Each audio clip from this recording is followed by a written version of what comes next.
Rushing home, groceries spilling from her bag, Lena froze at an unsettling sound. Curiosity piqued, she edged closer, discovering a fragile form fighting for breath beneath a swarm of flies. Ignoring her revulsion, she snatched it up and bolted to the vet, determined to rescue the life hanging by a thread. The blazing sun and sweltering temperatures made Lena long for cooler surroundings. She berated herself for venturing out of her air-conditioned house. Outside felt like sitting in a fiery furnace, but she had to go shopping. Loaded down with groceries on her return trip, Lena was about to collapse from the heat. She hastily veered off the sun-drenched sidewalk, which was emanating heat like a griddle. The respite under a tree felt soothing. Lena promptly retrieved a bottle of water and guzzled nearly half. A slight wind blew, affording her some relief. The yard was tranquil, save for the incessant drone of flies somewhere close. Lena instinctively contorted her face. She detested bugs. She looked around to identify their source, hoping she hadn't inadvertently rested her parcels in their favorite area. It was the grass where the buzzing originated. Something noticeable yet faint was looming within the verdant blades. Her curiosity piqued, Lena moved a few steps closer, only to recoil in distaste. A cat, emaciated to the bone, lay amidst the grass, shrouded by flies. A visual inspection revealed its sorry state. Lena was astounded that there was no foul odor indicative of decay. She was about to ignore the creature and move on, but she found herself glancing back at the cat. Its silken coat and resemblance suggested its potential breed. Lena begrudgingly conceded, "What did you go through?" Suddenly, the creature's head jolted. Lena shrieked in shock, her heart pounding. She gathered herself and ventured closer again, puzzled as to how a lifeless creature could stir. Leaning over the distressed mammal, she shooed away the pesky flies and extended her hand. The feline stirred, its ear angled toward the sound. It cracked one eye open, causing Lena to gape in disbelief. The cat's eye slowly shut again. Still, Lena noticed the faint sign of life and evident breathing. The flies buzzed in irritation before settling back on their perch. Lena shuddered at the sight, repulsed at the thought of touching the feline amidst the insect swarm. However, abandoning it felt morally unacceptable. She scanned her surroundings. Thankfully, a discarded plastic lid lay near a trash receptacle. For the first time, Lena admitted that the city's untidiness had served a purpose. She lifted the cover, filled it with liquid, and set it before the creature. The sight piqued the cat's interest. After one awkward meow, it lacked the strength to get up. The creature gave a desolate look toward the water and shut its eyes again. This disheartened Lena. She was no longer aware of the heat around her. Instead, the young woman ventured toward the rubbish bin again, needing to find a container for the tiny creature. Almost miraculously, a cardboard box, previously containing ice cream, lay under the bench. It was an ideal size for the cat. Feeling accomplished, Lena cautiously moved closer, cringing slightly. Holding the creature in her hand wasn't appealing. She recalled her groceries and emptied the apples into her tote, protecting her hand with the now empty plastic bag, ready to take on the flies. However, shooing these insects was no simple task. They would take flight with every motion of her hands, only to land on another part of the cat's body. Before long, she realized this was a hopeless endeavor. Trembling with repulsion, Lena began to swipe the pesky flies with her hand. The barrier of plastic didn't prevent her from sensing the wiggling bodies of the insects beneath her hand. Only because her efforts yielded results did she persist. No fly remained on the cat soon after. Some were buzzing about Lena, others creeping in the grass. The young woman swiftly moved the creature to the box and walked away, feeling relief. Despite the heat, Lena felt chills. She envisioned the horror of lying powerless and alone, feeling flies feasting on her. Clearly, the cat had been there for more than a day. Hundreds had passed by, yet no one had paid heed or thought to aid the creature. Consumed by melancholy, Lena quickly covered the distance to her home. She brought the groceries and the box into the cool apartment. After the oppressive heat outside, she breathed easily in the absence of what felt like fire in her lungs. Without losing time, Lena stowed the groceries in the refrigerator. As she returned to the corridor, she was met with an inquiring gaze. The differences in temperature also had a positive effect on the creature. The young woman offered water to the cat once more. Despite its admirable effort, it couldn't raise its head to reach the bowl. Lena remembered a pet store on the ground floor of the neighboring building. She wasn't inclined to venture out in the heat, but the little stray was in dire need of nourishment. "Stay put," Lena urged, as she dashed out of her home. This moment sped by so swiftly that she was oblivious to the sweltering breeze awaiting her outdoors. In the animal supply shop, she discovered a type of liquid nourishment that could be administered through a pipette. Upon learning about Lena's situation, the shop attendant highly recommended seeking expert advice from a vet. "I assumed I could handle it," the young lady confessed, seemingly taken aback. "Perhaps you can," the associate agreed. "But why gamble? If it fails, the passing of the poor creature would weigh on your conscience. Especially since it's covered in flies, it could be infested with internal parasites. Also, grab a few disposable gloves and avoid bare skin contact." A somewhat flustered Lena returned home. She prepared the kitten food following the guidelines meticulously and filled a pipette with it. She also filled another pipette with water. The young lady hesitantly picked up the gloves, her thoughts echoing the cautions of the shop attendant. But Lena quickly understood the wisdom in the woman's words. To gain a clearer view of the creature, Lena shifted its box near the window in the kitchen. Gently, she ran her fingertips over the kitten's head and spine. It faintly opened its eyes. Lena, now more confident, stroked it again, frowning as she felt unusual particles under her hand. Upon closer inspection, she realized that amidst the silvery fur were numerous tiny white scales. Lena attempted to pluck them out, but they were stubborn and wouldn't budge. The reality of the situation hit her. The kitten's fur was crawling with eggs and worm-like creatures from the same flies that had made it their preferred spot. Lena jerked back her hands, fighting nausea. Looking at the kitten anew, the white flecks in its fur seemed overtly conspicuous. They were virtually everywhere. Lena realized she wasn't equipped to tackle this issue alone. Grabbing the prepared pipettes, she needed to provide some sustenance to the distressed kitten before rushing it to a vet. Lena gently pipetted some water into the kitten's mouth. The feline took the water willingly and motioned for more. The young woman hydrated the stray and then pushed a full measure of the kitten food into it. The tiny animal devoured every bit of it with gusto. This gave Lena a droplet of relief. She believed that if a poor creature begins to eat, it indicates the commencement of healing. Now she had no choice but to make haste. With a heavy heart, she ventured outdoors again. She shielded the box from the harsh sunlight to prevent the already suffering feline from worsening. Taking the bus to the veterinary clinic proved even more sweltering than the outside heat. At one point, Lena had a sinking feeling the feline wouldn't hold on, succumbing to the harsh temperature in its little shut-in space. She unhinged the box, looked in, and let out a disappointed sigh. The creature had lost all it had eaten earlier. The beast took heavy breaths, seen by Lena as a gleam of positivity.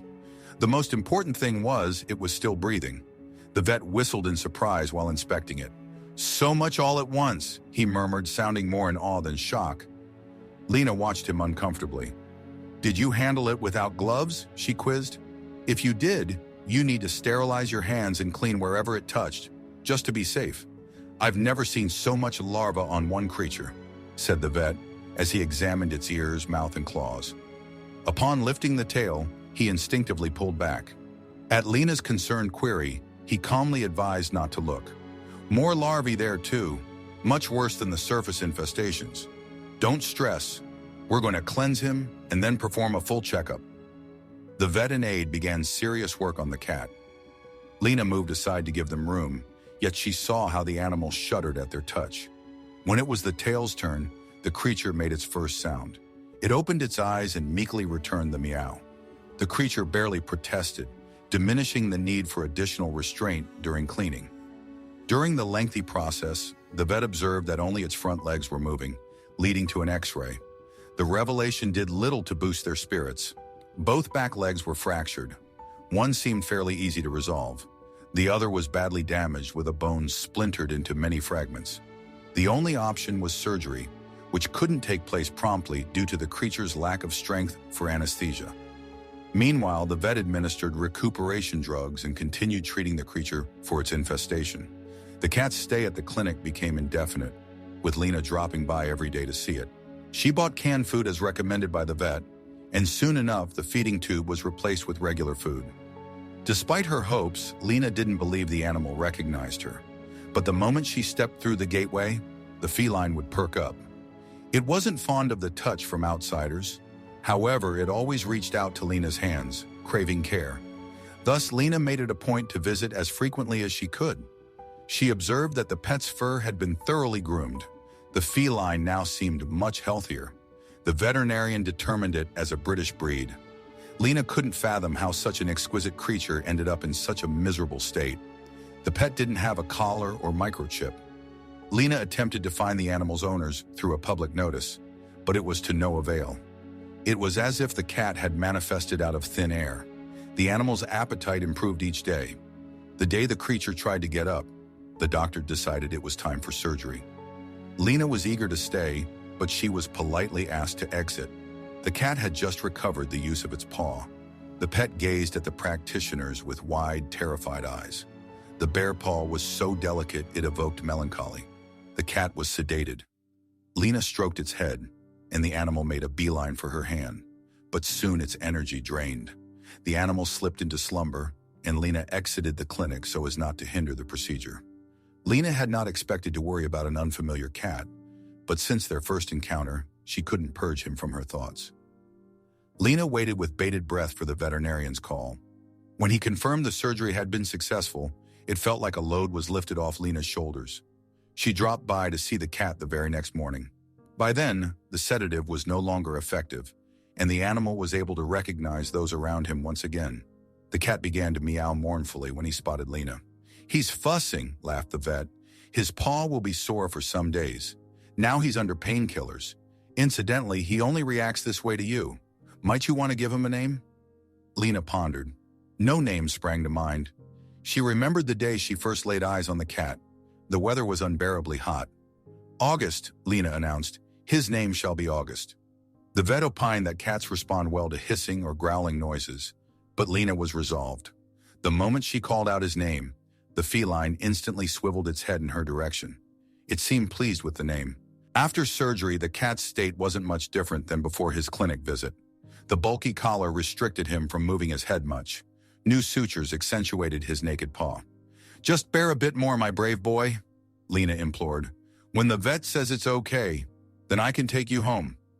A few days passed and the cat could prop itself up on its front legs for the first time. Although its hind legs were still incapable of moving, at least the cat could now comfortably sit while eating. Lena made it a point to visit August each day, and she was taught by the vet how to properly position the cat on his legs. Soon enough, Lena brought August home with her. She thought the major hurdles were over, but she soon realized that the real struggle was only beginning. The cat needed to be taught how to readjust its movement. For hours, Lena would assist August with the positioning of his legs, observing how with each attempt, he was getting better at supporting his body weight. But the biggest challenge was feeding. Lena would open cans of food for the cat, and August would gobble it up. But the food soon passed through his system without being properly digested. Initially, Lena assumed it was a result of the surgery. The second instance led her to check the expiration date on the empty can. At the third occurrence, she was desperate and rushed to the vet. It was discovered that larvae in the cat's digestive system were causing significant nutritional issues. The only assistance the vet could offer was to provide antiemetic medications. Before feeding August, Lena would first administer the medicine, then feed him in small quantities. On one occasion, a friend of Lena's observed this process. She looked at August, who was thin and had a shaved leg, and just couldn't understand. "Is he always so needy?" "That's our routine," Lena said with a smile. "We also do daily mobility exercises, wound care, and medications." "Why are you doing all these?" she asked. "What do you mean?" replied Lena, not quite grasping her friend's point. "I would never stress over such matters," her friend dismissed. "You're spending so much time, but for what? A cat that possibly won't make it? You should have just kept going. You wouldn't have wasted your resources on nothing." That comment halted their conversation. Shortly after, the friend left, leaving Lena pondering. She had no doubts that she had made the right choice. She wondered why she had befriended someone so indifferent. Lena still cringed at the memory of the horde of insects eating away at August. If she had left him to suffer alone under the sun, she would forever bear the guilt. Granted, the treatment cost much, but Lena strongly believed that the life of a creature was worth more than any currency. She was sure of this. The cat fixed his eyes on Lena, seemingly sensing her thoughts. "Rest assured I won't leave you," the girl vowed, gently patting the feline on his head.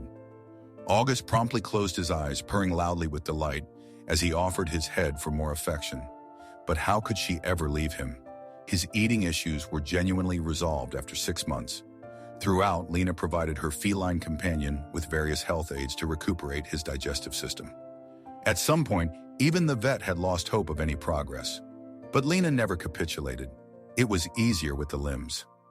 August started with standing, transitioned to a slow walk, and reached a stage where he could dart around. They faced hurdles with stitches at the outset. However, a tall plastic collar and consistent use of creams resolved the issue crucially. Just within a few months, August was leaping around the apartment, and his limbs began sprouting silky silver fur. On the subsequent August, the anniversary of their first encounter, Lena took him for a checkup with the vet. The vet was delighted to see a familiar patient.